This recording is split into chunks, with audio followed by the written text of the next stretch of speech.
Dans le jeu vidéo, la communication est une chose essentielle. Pour faire connaître un produit, rien ne vaut les bonnes 10 secondes sur TF1 le dimanche après-midi entre la météo et le journal. Nintendo dans cet exercice doit redoubler d'efforts car ayant complètement raté sa campagne pour la Wii U.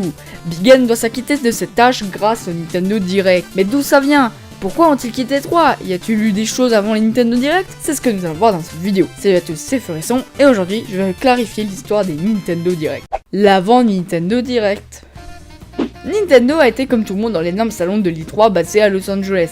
Alors, petite pause, oui, le Nintendo Space World, je n'en parlerai pas, ça sera dans une prochaine vidéo.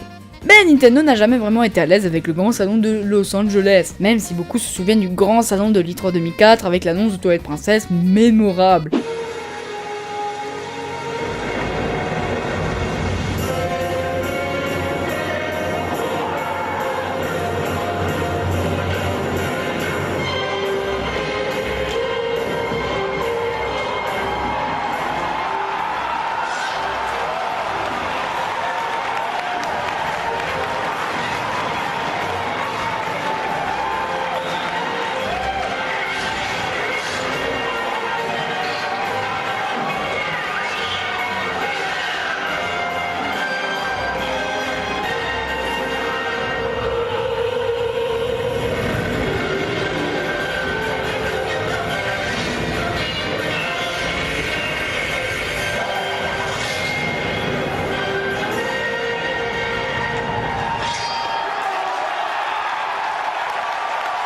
Mais après, si je vous montre la présentation de Wii Music, c'est un peu très mal à l'aise.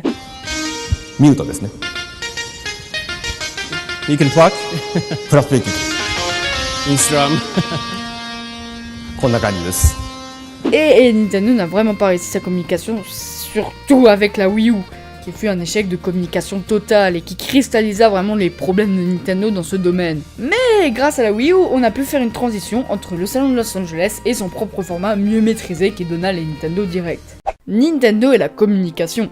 Nintendo et la communication, on peut dire que ça fait 100. Qui se souvient du fameux Zelda pour 2014 ? Ah, ou la campagne marketing sur Skyward Sword, inexistante.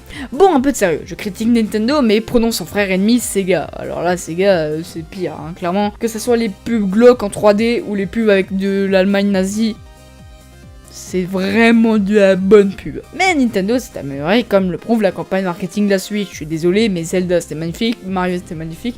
Voilà quoi, la console est magnifique de base. Mais bon. Les différents types de Nintendo Direct. Alors oui, il y a différents types de Nintendo Direct. Il y a les simples, les mini Nintendo Direct, qui sont des Nintendo Direct en plus court. Ne remerciez pas. Et les Nintendo Direct spéciales, jeux ou consoles comme le Pokémon Direct, le Splatoon Direct, ou même le Smash Direct, qui sont juste pour les fans. Bah oui, les Nintendo spéciales, c'est du fanboy level 1000. Les trailers mémorables des Nintendo Direct.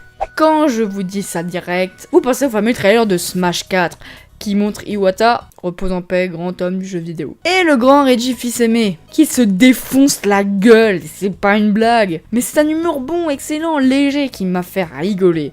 Mais après on a eu d'autres trailers super hype, genre le trailer de Zelda Breath of the Wild, je regarde encore, j'ai encore le chair de poule. Et les réactions furent folles, Nintendo a réussi sa campagne pour Zelda Breath of the Wild, Mario Odyssey, Splatoon, même la Switch est parfaite niveau campagne marketing. J'adore la pub du contrôle parental avec Mini Bowser et Bowser. Mais tout ça prouve une chose, que le format Nintendo Direct est jeune et prometteur, sauf le trailer de Mario Kart 8. Alors ça, plus jamais. Je tiens à dire à Nintendo de ne pas me strike, hein, ce serait pas gentil pour la chaîne, hein, on est jeune. Et surtout abonnez-vous à Arcade, car on est gentil, sauf Néo. Partagez, likez, venez me faire un petit coucou sur ma chaîne, c'était Furisson, et je vous ai parlé de Nintendo Direct. Allez, salut!